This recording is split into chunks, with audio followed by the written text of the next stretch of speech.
কড়াতে পরিমাণ মতো সর্ষের তেল দেবো। ওই তেলেই দিয়ে দেবো পেঁয়াজ কুচি ও রসুন কুচি। পেঁয়াজ রসুন ভালোভাবে একদম ভাজা ভাজা হয়ে যাবে, তেলের সঙ্গে ফ্লেভার চলে যাবে।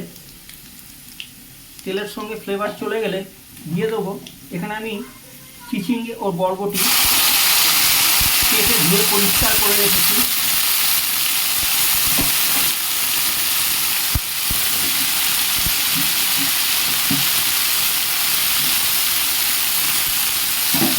ধুয়ে পরিষ্কার করে রাখা আলু ভালো করে মিশিয়ে নেব।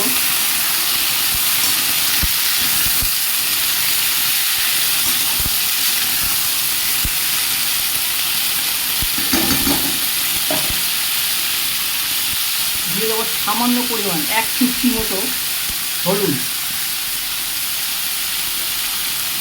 আবারও মিশিয়ে নেব।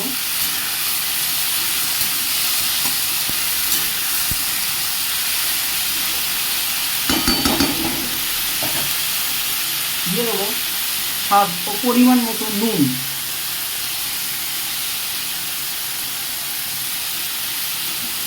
যতটা লাগবে আবারও মিশিয়ে নেব।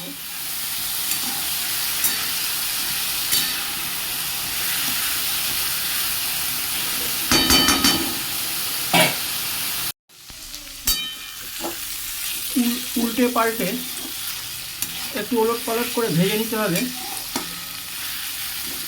ওলট পালট করে ভেজে নেবো। এটা একটু ওলট পালট করে ভেজে নেবো। এই দিকটা উল্টে দেবো, আবার এই দিকটা উল্টে দেবো, আবার উল্টে দেবো, একটু ছড়িয়ে দেবো। আবার কিছুক্ষণ পর এরকম উল্টে দেবো, এপাশ ওপাশ করে ছড়িয়ে দেবো। ভাজাটা তাড়াতাড়ি হয়ে যাবে।